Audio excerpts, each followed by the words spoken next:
राधे राधे दोस्तों, नमस्ते। कैसे हैं आप सभी। उम्मीद करते हैं आप सभी एकदम बढ़िया होंगे, मज़े में होंगे और खुश होंगे और भगवान विष्णु की कृपा आप सभी पर हमेशा बनी रहे।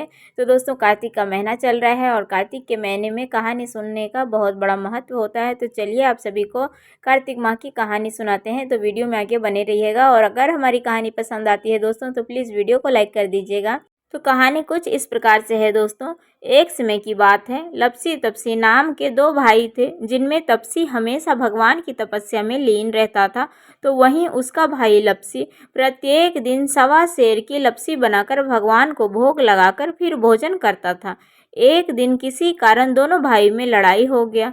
तपसी का कहना था कि मैं बड़ा हूँ और लपसी बोला मैं बड़ा हूँ। दोनों ही लड़ रहे थे। इतने में वहाँ नारद जी आ गए। नारद जी ने कहा कि आप दोनों क्यों लड़ रहे हो। तब उन दोनों ने अपनी लड़ाई की वजह बताई। दोनों ने नारद जी से पूछा कि आप ही बताइए कि हम दोनों में से बड़ा कौन है।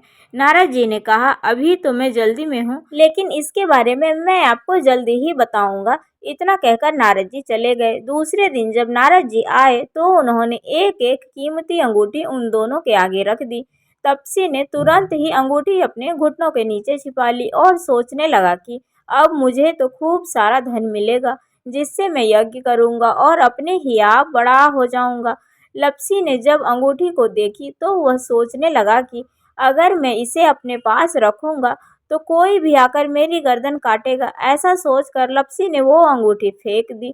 फिर नारद जी ने तपसी से पूछा कि तेरे घुटने के नीचे क्या है। तपसी ने अपना घुटना उठाया तो वहां अंगूठी निकली।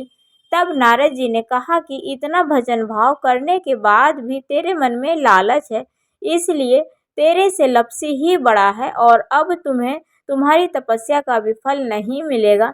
तपसी शर्मिंदा होकर माफ़ी मांगने लगा। तब तपसी बोला नारद देव जी, मेरी ये आदत कैसे छूटेगी और मेरा पाप कैसे उतरेगा, इसका कोई उपाय बताएं। तो नारद जी ने कहा कि कार्तिक महीने में जो स्त्रियां कार्तिक का व्रत रखेंगी और कार्तिक स्नान करेगी, अगर वे तुझे अपना पुण्य देंगी तभी यह पाप तेरे से उतरेगा।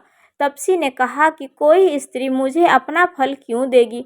तब नारद जी ने कहा कि अगर कोई गाय और कुत्ते की रोटी को नहीं बनाएगा तो फल तुझे मिलेगा। अगर कोई व्यक्ति किसी ब्राह्मण को भोजन कराकर बिना दक्षिणा के ही उसको विदा कर देगी तो उसका भी फल तुझे मिलेगा। यदि कोई साड़ी के साथ ब्लाउज नहीं देगा तो इसका भी फल तुझे मिलेगा। और यदि कोई व्यक्ति दीपक से दीपक लगाएगा तो भी फल तुझे ही मिलेगा। वहीं अगर कोई तुम्हारी कहानी को भी नहीं सुनेगा तो इसका भी फल तुझे ही मिलेगा। कहते हैं उसी दिन से हर व्रत कथा के साथ लपसी और तपसी की कहानी भी पढ़ना अनिवार्य है और कथा को सुनना तो बहुत पुण्य माना जाता है इस कथा को सुनना। तो दोस्तों, कहानी हमारी कुछ इस प्रकार से थी, लपसी तपसी की कहानी, जो कि कार्तिक महीने में ज़रूर से सुनी जाती है। तो दोस्तों, अगर हमारी कहानी आप सभी को अगर पसंद आई हो तो प्लीज़ वीडियो को लाइक कर दीजिएगा। चैनल पर जो भी नए आते हैं तो सब्सक्राइब कर लीजिएगा। तो चलिए मिलते हैं आप सभी से फिर से एक अगले वीडियो में। तब तक के लिए बाय बाय, राधे राधे, हर हर महादेव।